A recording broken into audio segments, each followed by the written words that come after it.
Olá, empreendedor, futuro empreendedor e você que quer ser dono do seu próprio negócio. Eu sou Marcos Salvucci, o mago dos negócios, e hoje nós vamos falar sobre o livro, um resumo do livro Broken Money. Com certeza, o grande diferencial do livro da Lynn Alden, ela está na capacidade que ela tem de conectar os conceitos de engenharia, história e finanças. Então, nós vamos ver hoje um resumo prático, curto, mas de capítulo a capítulo, com ênfase nos termos, principalmente nos termos técnicos, nos conceitos chave que ela traz no seu dia a dia, que ela usa inclusive para construir os seus argumentos. Então, na parte 1, ela vai estar falando sobre o dinheiro, a energia e poder. Essa seção, ela desconstrói o dinheiro até os seus princípios, estabelecendo então uma base para todo o livro. Vai servir como base para todo esse livro dela. No capítulo 1, ela vai trabalhar o que é o dinheiro. Então, ela trabalha com um termo-chave, o ledger, ou seja, o livro razão.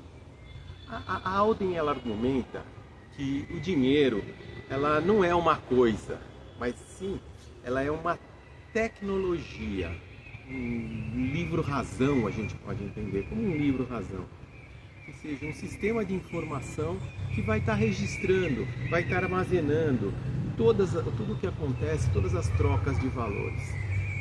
Ele funciona como um banco de dados, de bancos, pode ser de um banco, pode ser de contas de argila na Suméria, né? Ou seja, simplesmente é um livro-razão.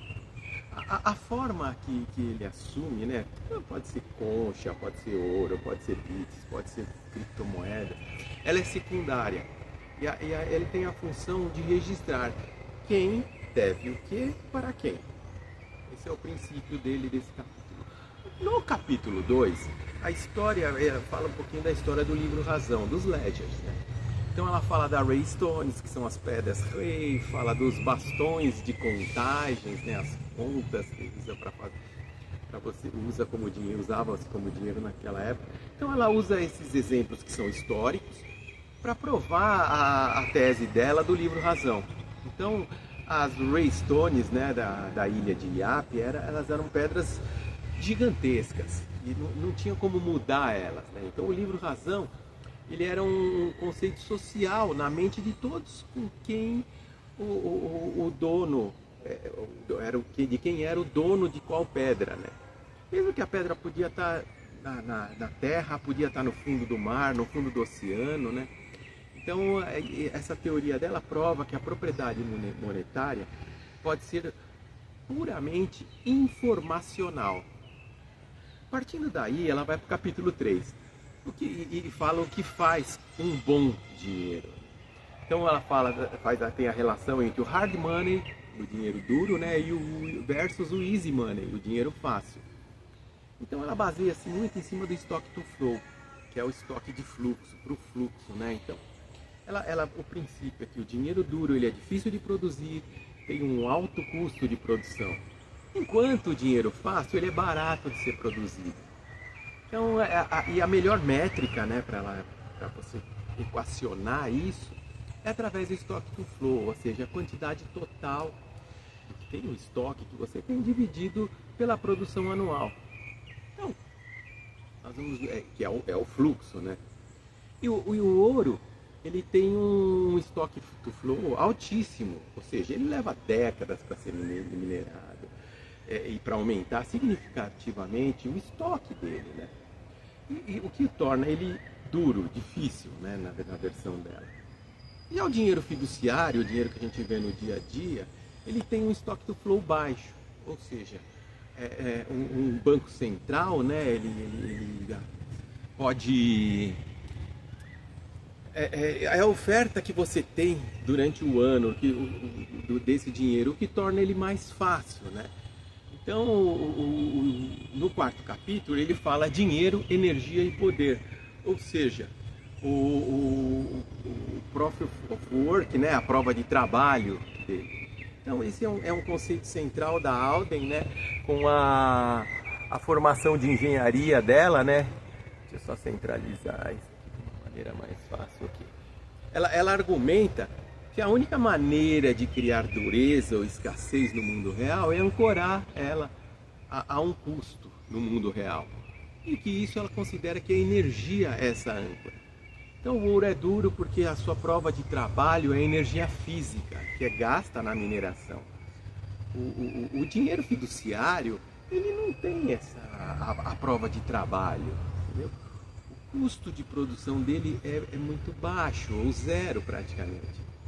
Então ela considera isso como o pecado original da história, né? do dinheiro. No capítulo 5, então, ela vai estar falando sobre comprimento de ondas, da onda monetária, né? Então, o que ela chama de monetary wavelength, ou seja, o comprimento de onda monetária. Então, no conceito original, né, da Alden, no livro Broken Money, o ouro, ele sendo lento e pesado, ele tem um comprimento de onda longo. Então, é um comprimento muito longo.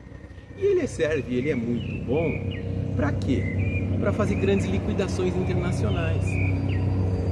Para fazer um armazenamento de valor de longo prazo.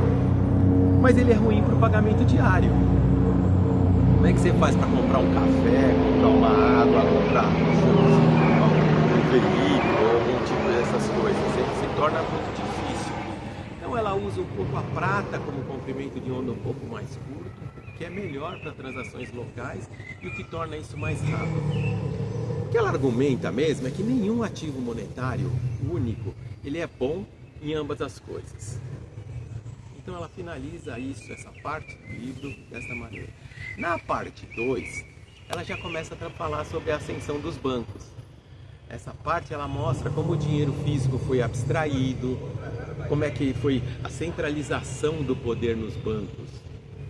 A gente entra numa nova fase, ou seja, no capítulo 6, né, ela fala do dinheiro para a moeda, a relação dinheiro-moeda.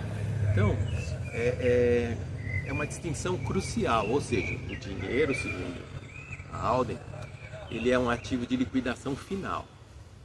Então é o ativo base, que não é passivo de ninguém. É uma barra de ouro num cofre, como um exemplo.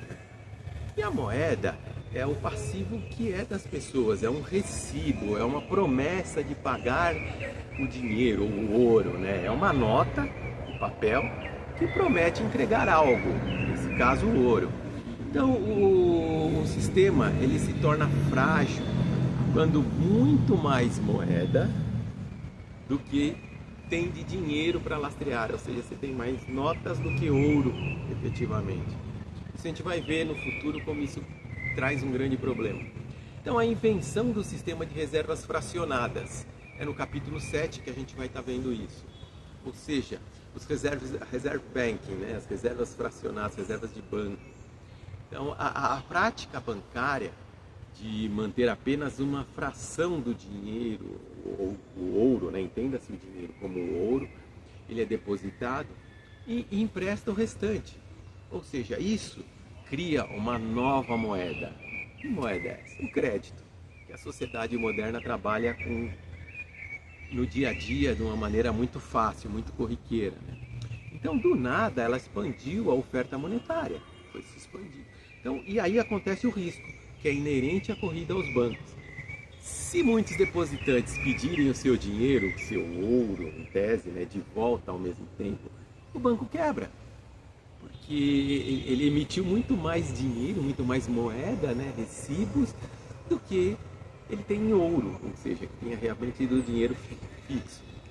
No capítulo 8, então, ele fala um pouco dessa invenção dos bancos centrais, né, principalmente, que em última instância ele é um emprestador de dinheiro.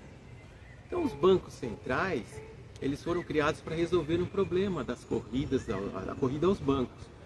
E quando um banco comercial está insolvente, né, os bancos se tornam insolventes, o Banco Central ele vai lá e atua como um emprestador em última instância. Ou seja, ele pode estar imprimindo uma nova moeda para resgatar esse banco, uma quantidade maior de moedas para resgatar o banco. Então a Alden ela argumenta que isso não elimina o risco, ele apenas socializa ele. Então o risco da falência bancária é trocada pelo risco de inflação. E essa inflação recai sobre quem? Toda a população. Todo mundo sofre com essa inflação. Então no capítulo 9, então no 9º capítulo, o padrão ouro clássico, né? Ele começa a aparecer. Então a disciplina fiscal, né, acontece. Então o sistema no final do século XIX já, onde a moeda, né, as notas de papel, ela era livremente conversível em dinheiro. Então você ia lá e trocava ela por dinheiro, pelo ouro. Era uma taxa que era uma taxa fixa. A virtude desse sistema era a disciplina fiscal, ou seja, o governo não podia gastar imprudentemente esse dinheiro ou produzir mais dinheiro de maneira imprudente, como a gente vê hoje em dia. Então um exemplo disso era para financiar guerra, onde se imprime muito dinheiro, até hoje se imprime muito dinheiro. Isso faz que os cidadãos, né, as pessoas e as nações, eles sacassem ouro, levando o governo à falência, porque se produziu muito mais dinheiro do que tinha. Então no capítulo 10 ela já leva para a pirâmide de dinheiro, a expressão pirâmide financeira, né? Então esse modelo, que é um modelo visual, né, que a Alden usa para mostrar as camadas do sistema financeiro, isso fica muito claro no livro dela, a base sólida, ela está do dinheiro, né, ela está no nível 1, no tier 1, ou seja, o ouro ativo sem passivos. Acima desse nível, né, no nível 2, você já tem a moeda do banco, o Banco Central, as reservas. No topo, muito mais largo, está o dinheiro no nível 3, ou seja, depósitos bancários, comerciais, todo o crédito gerado. Você vê como é que isso começa a se expandir, né? Então a maior parte do dinheiro que nós usamos no dia a dia, ela está no topo frágil da pirâmide. Ou seja, não tem sustentação. Então ele fica muito distante dessa base sólida onde estava o ouro. Então nós entramos na parte 3 do livro, que fala da era, né, soberana. Ela argumenta, né, que o dinheiro foi oficialmente quebrado no século XX. Então a partir daí, partindo do capítulo 11, então ela fala da Primeira Guerra Mundial. E ela usa a expressão principalmente do calote soberano. Então a quebra, ela começa aí. Primeira Guerra Mundial, que para financiar a guerra, os governos europeus principalmente, eles suspenderam a conversibilidade, né, das suas moedas em dinheiro ou ouro. Então esse foi o calote soberano, ou seja, foi um interno, né, dos países. Então teve o rompimento da promessa feita pelos seus próprios cidadãos. Então pelo capítulo 12 ela já parte, né, para principalmente o período entre guerras, onde você imprimiu muito dinheiro, começa a ter inflação ou hiperinflação. Então ela vê a hiperinflação, como o Weimar também. Esse é um exemplo extremo do que acontece quando o livro Razão, né, que a gente viu no capítulo 1, ele perde totalmente a sua confiança. E o dinheiro fácil, né, ele é criado, onde você gera crédito, você imprime dinheiro, e ele é criado sem limites. Então o sistema monetário entra a partir deste momento num colapso, o que ela chama de colapso total.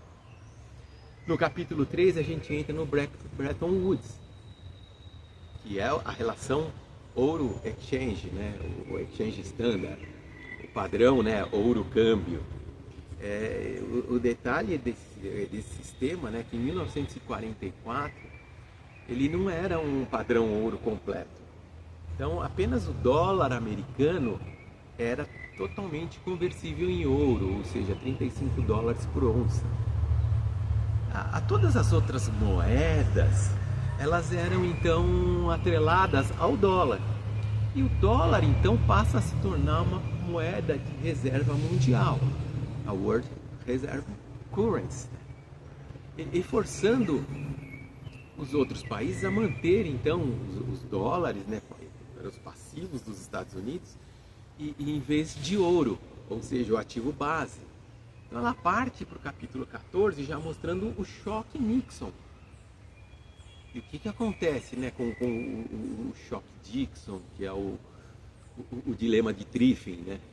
É um evento crucial, onde existe o dilema de Triffin, que é o paradoxo que condenou o Bretton Woods, que tinha determinado a paridade como emissor de reserva mundial. Então, os Estados Unidos tinham que inundar o mundo com dólares. Ele gera um déficit comercial. Para quê? Para lubrificar o comércio global, que estava lastreado no ouro. Continua sendo como troca lastreado no ouro. Mas ao fazer isso, o que aconteceu? Eles emitiram muito mais moedas, dólares, do que eles tinham em dinheiro, em ouro. E aí acontece o grande problema, a grande cisão. Em 1971, Nixon, né, dá um calote soberano externo final. Ele rompe a promessa de converter dólar em ouro para as outras nações. E aí se cria, como a gente vai ver, se vê no capítulo 15, o padrão fiduciário, o padrão Fiat. Ou seja, o dinheiro fiduciário. Então, o sistema após 1971, né, o sistema, o Fiat, que vem por decreto, significa decreto, né? Então, o dinheiro só tem valor porque o governo ele declara como um curso legal. O governo declara que ele é legal. Ele não tem mais lastro. Ele não tem prova de trabalho. Então a Alden argumenta então que esse é um sistema de dinheiro fácil. Como se vê no capítulo 3, como a gente comentou no capítulo 3. E ele é inerentemente instável.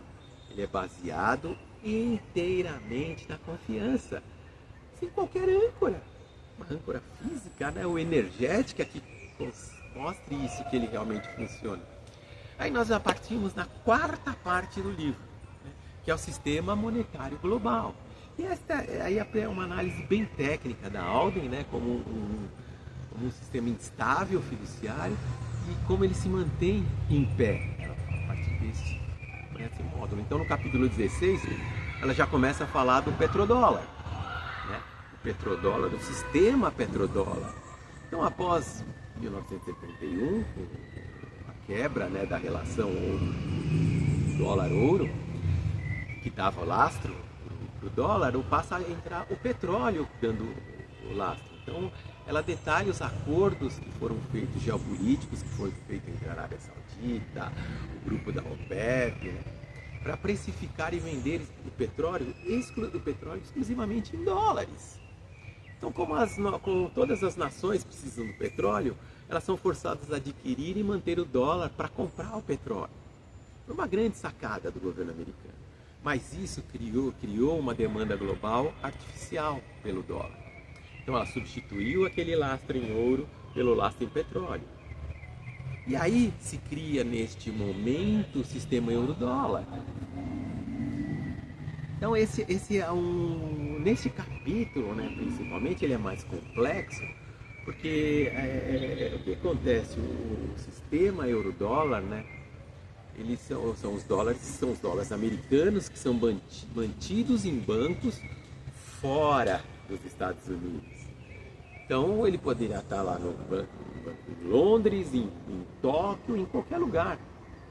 Então esse passa a ser um mercado offshore. E ele é gigantesco. E ele não é regulado. Então a Alden argumenta que esse sistema ele não é o Federal Reserve, o Fed. Ele é o verdadeiro motor de criação de crédito e liquidez global. É um sistema bancário de reservas fracionadas. A gente comentou no capítulo 7. Pro fracionário, para o próprio dólar, tornando ele opaco e extremamente frágil. Extremamente frágil. Então no capítulo 18, a gente começa a entrar na crise da dívida soberana. Ou seja, a repressão financeira, né? O efeito de Cantillon. Então, os níveis de dívida dos governos estão nos níveis tão altos que eles não conseguem ser pagos. Hoje a gente vê isso na economia americana. Então, a solução é a repressão financeira. Ou seja, manter as taxas de juros abaixo da taxa de inflação. Com isso, ela permite que os governos paguem as suas dívidas com uma moeda que é desvalorizada. Se você não corrigiu ela, ela desvalorizou. E o valor nominal é o mesmo. Então, ela rouba efetivamente o poder de compra, principalmente de quem poupa. E isso também causa o efeito Cantillon, ou seja, quem recebe o dinheiro primeiro, os bancos, o governo, as grandes corporações, eles se beneficiam. Enquanto quem recebe por último, que são os assalariados, eles vão apenas ver o preço subir e o poder de compra sendo diminuído. Então, e ela passa para o próximo capítulo, capítulo 19, né? Onde o ciclo da dívida aparece, o ciclo de dívida de longo prazo. Então ela se baseia, né? Se baseia principalmente em cima de Rei Dalio. Ou seja, a Alden afirma que nós estamos no fim do superciclo de dívida, onde ela se torna impagável. Esse superciclo, nossas sociedades, elas duram de 75 a 100 anos. Então é o fim de jogo, game over. Esses ciclos, eles sempre se envolvem com a desvalorização da moeda, ou seja, uma hiperinflação, inflação muito alta. A única saída política viável para lidar com essa montanha de dívidas que são impagáveis. Então é a única maneira que eles conseguem, que eles vislumbram para fugir disso. Já no capítulo 20, o sistema que entra no sistema quebrado, né? Que é o sistema baseado em dívida, ou seja, você cria dívida, depois tem crédito, e do crédito você cria mais dívida e se torna infinito. Então, no diagnóstico final, né, o sistema está quebrado, por quê?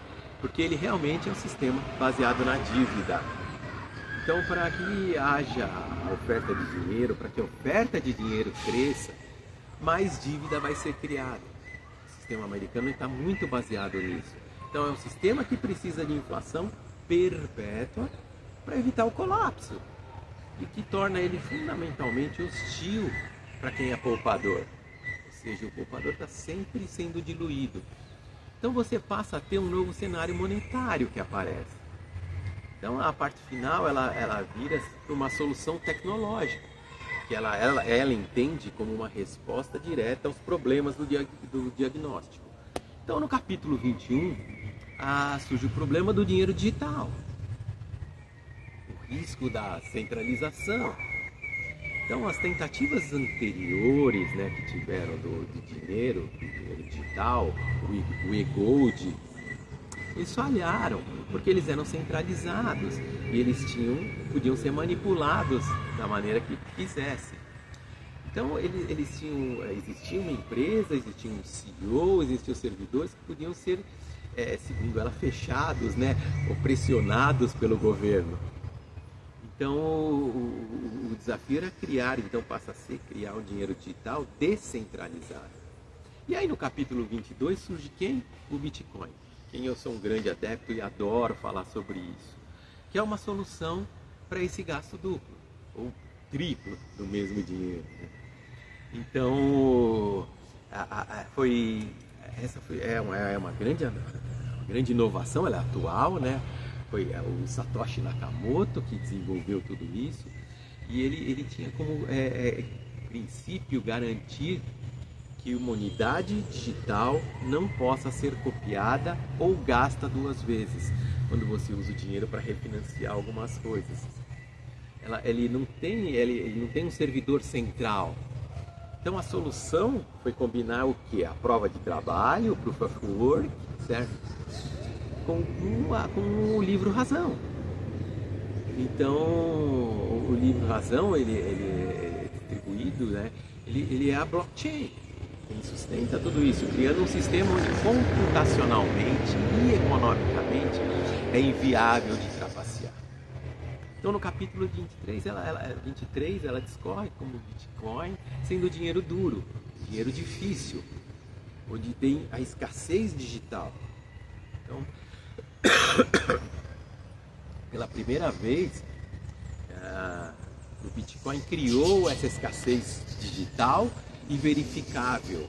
Ou seja, você tem 21 milhões de unidades de Bitcoin e só, e acabou.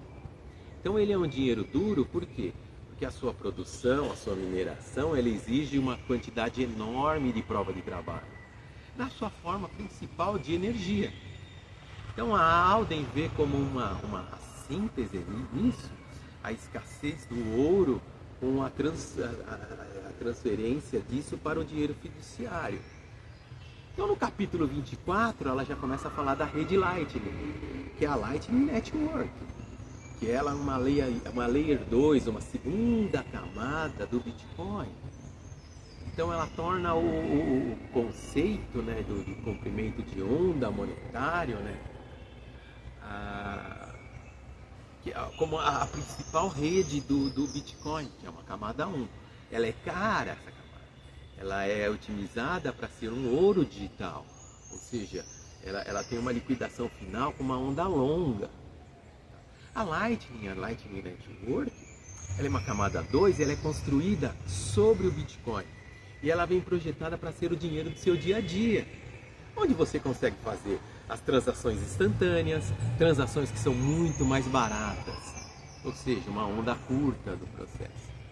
No capítulo 25, então, ela fala do futuro do dinheiro, que é o ativo, né, de reserva neutro. Principalmente, ela entende como um ativo de reserva neutro. Então ela conclui que o Bitcoin não é apenas uma ferramenta especulativa, como muita gente ainda pensa hoje, né? Mas ela é uma tecnologia monetária fundamental, que está ganhando força entre os governos, entre os grandes bancos, entre as grandes instituições. É uma tecnologia monetária fundamental. Então, no mundo multipolar, né, onde as nações desconfiam uma das outras, né, os Estados Unidos negocia com a China, mas está sempre desconfiando, a Rússia não negocia com ninguém também. Então, o Bitcoin ele pode emergir como um ativo de reserva neutro, um dinheiro que não é passivo de nenhuma nação. Ele é resistente à censura, pode ser verificado por qualquer pessoa, ele é altamente verificável. Então, ele serve como uma âncora digital. Como era o ouro, né? Como era o ouro, e ele parte para um sistema financeiro do futuro. Então, espero que para vocês essa versão, né, focada nesses termos e como eles se conectam, seja o que você estava procurando.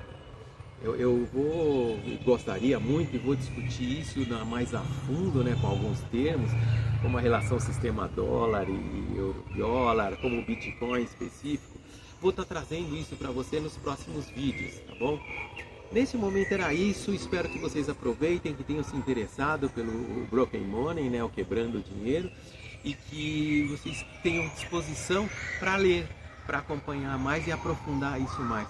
Porque isso pode fazer toda a diferença na tua vida financeira, no seu desenvolvimento financeiro de um futuro brilhante e longo. Tá bom? Eu sou Marcos Salvucci, o mago dos negócios. Um grande abraço e até a próxima.